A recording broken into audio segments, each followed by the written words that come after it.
El ejercicio número 2 de nuestro ejercitario número 11 dice: una bomba de calor con refrigerante R134A como fluido de trabajo se usó para mantener un espacio a 25 grados centígrados absorbiendo calor de agua geotérmica que entra al evaporador a 50 grados centígrados a razón de 0,065 kilogramos por segundo y sale a 40 grados centígrados.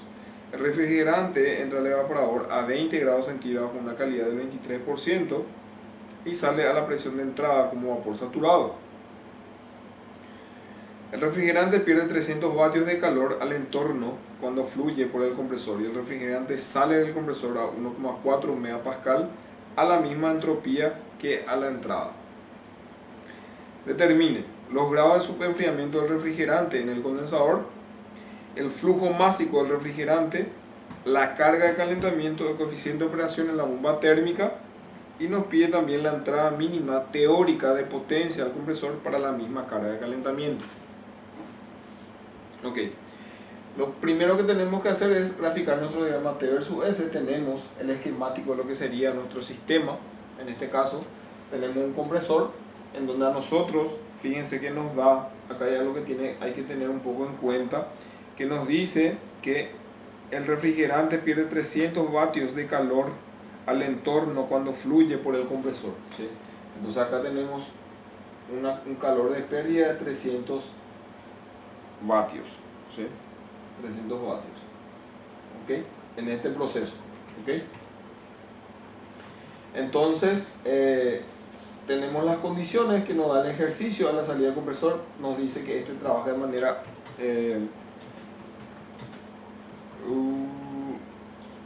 y el refrigerante sale del compresor 1,4 a la misma entropía que a la entrada, dice. O sea, nos da una condición de que el proceso, ¿verdad?, es isentrópico, pero tenemos pérdida de calor, ¿verdad?, durante el funcionamiento del compresor, digamos, que es externo, digamos, a nuestro análisis de flujo para nuestro equipo, ¿sí? Luego pasa al condensador, tenemos el calor de pérdida, o sea, el calor Q sub H. En este caso nosotros tenemos una bomba de calor, entonces el objetivo es poder meter esta cantidad de calor al ambiente que estamos manteniendo a una temperatura X, ¿sí? ¿Y qué pasa? Luego pasa por la ola de expansión, ¿verdad?, y nos da las condiciones de la ola de expansión, nos da una calidad del 23% y una temperatura, y nos dice que al salir el evaporador sale como vapor saturado, ¿sí? Vapor saturado, ¿ok? Este sería el punto 1, ¿sí?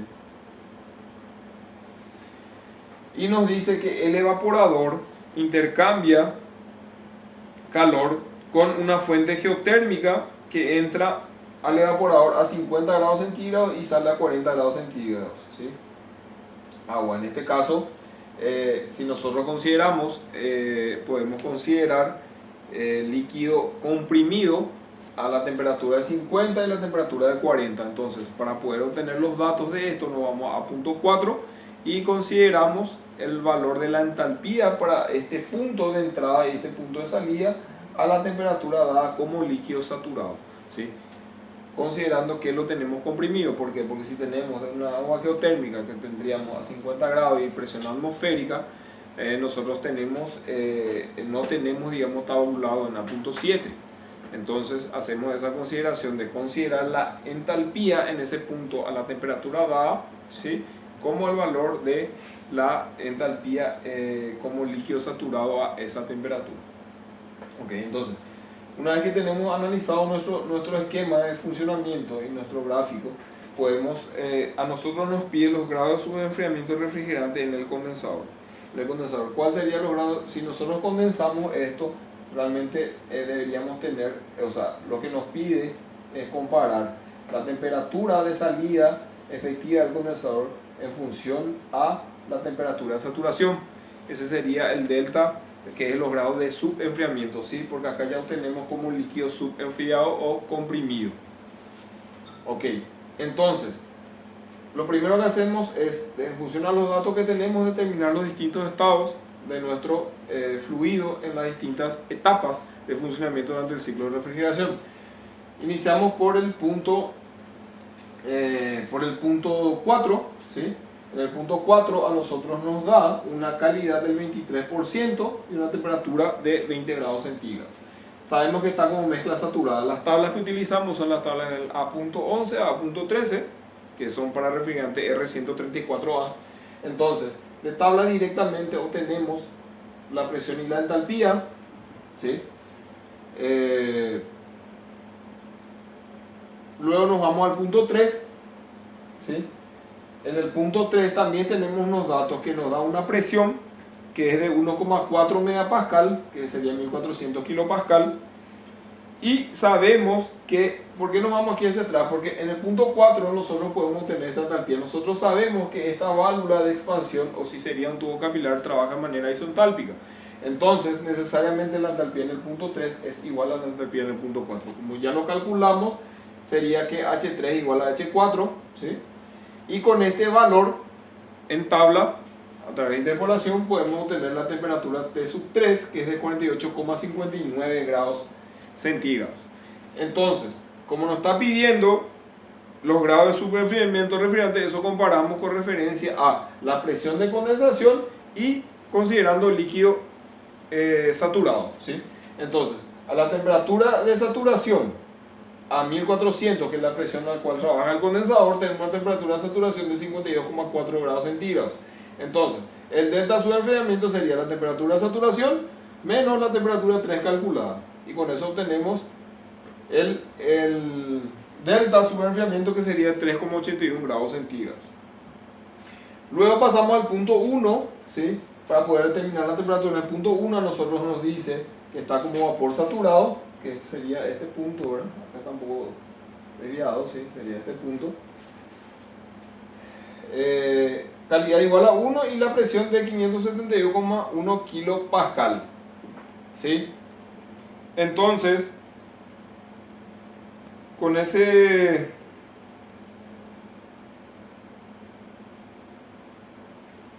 estos dos valores de tabla, puedo obtener la entalpía y la entropía, para ese punto, ¿sí? Acá podemos analizar también para el agua, es lo que le había dicho al iniciar. Nosotros tener la entalpía de entrada sería líquido saturado a 50 grados centígrados, esto lo sacamos de A.4, y también para la salida sería líquido saturado a 40 grados centígrados, que sería 167,53, que sería la entalpía de entrada y salida considerando el líquido comprimido. ¿Por qué? Porque estaría a esta temperatura y a la presión atmosférica, y como no tenemos tabulado, hacemos esa consideración. Entonces, para el punto 2, que es a la salida del compresor, tenemos una presión de 1400 kilopascal y nos dice que el proceso es isentrópico. Entonces tendríamos que S1 igual a S2, y con eso sacamos la entalpía en ese punto, que sería de 280 kJ por kilogramo. En el ítem B nos está pidiendo el flujo másico del refrigerante. Entonces, fíjense que nosotros podemos, acá tenemos Q sub L, ¿sí? Acá tenemos Q sub L, ¿sí? Y este calor, si nosotros analizamos, es un intercambiador de calor, ¿sí? Y quiere decir que la variación de entalpía del refrigerante, el flujo máximo por la variación de entalpía del refrigerante, va a ser igual a ¿qué? A la variación de entalpía del agua de refrigeración por la masa del fluido de refrigeración. Como nosotros tenemos, a nosotros nos da un flujo máximo de agua de 0,065 kilogramos por segundo, y tenemos calculado la entalpía en la entrada y la salida.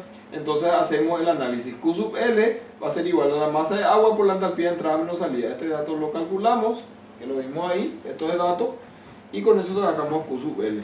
Y a la vez Q sub L, ¿a qué es igual? Es igual a la masa del refrigerante por la entalpía de entrada menos la entalpía, o sea, la entalpía de salida menos la de entrada, ¿sí? Que también ya hemos calculado los datos y nosotros necesitamos tener esto, calculamos aquí. Entonces, con este valor y los datos ya calculados según las propiedades de los puntos, podemos sacar la masa refrigerante pedida, que es de 0,01936 kilogramos por segundo. Luego nos pide la carga de calentamiento. ¿Cuál sería la carga de calentamiento? Sería el valor de Q sub L, o perdón, Q sub H, que es lo que yo estoy introduciendo al ambiente que estoy manteniendo a una determinada temperatura. Entonces, Q sub H, ¿sí?, sería la masa del refrigerante por la variación de entalpía. H3 sería H2 menos H3. La entalpía H2 menos H3, ¿sí? Perfecto, esto ya lo he calculado, la masa del refrigerante lo calculamos recién, entonces directamente podemos sacar el valor de Q sub H, que sería 3,074 kilovatios. Entonces, para hallar el coeficiente de operación tenemos que analizar el compresor.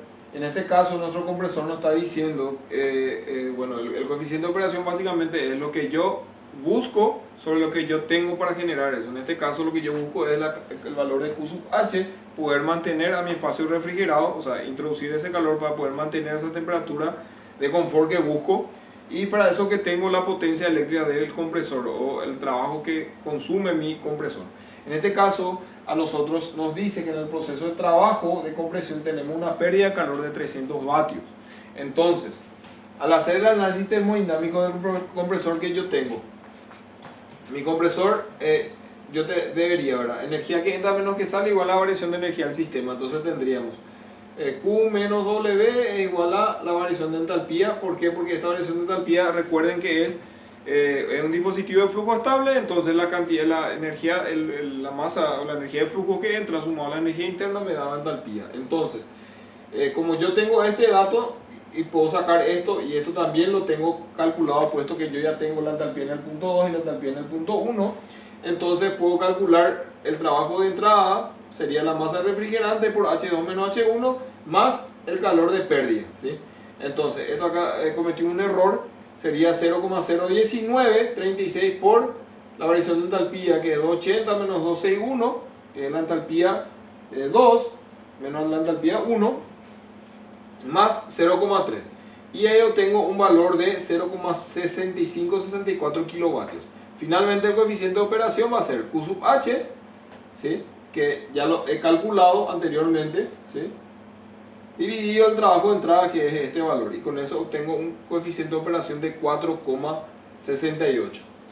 Finalmente me pide que determine la entrada mínima teórica de potencia del compresor para la misma carga de calentamiento. Recuerden que para que nosotros podamos tener la mínima cantidad de energía o la máxima generación de potencia, nuestro sistema tiene que trabajar bajo el ciclo de Carnot.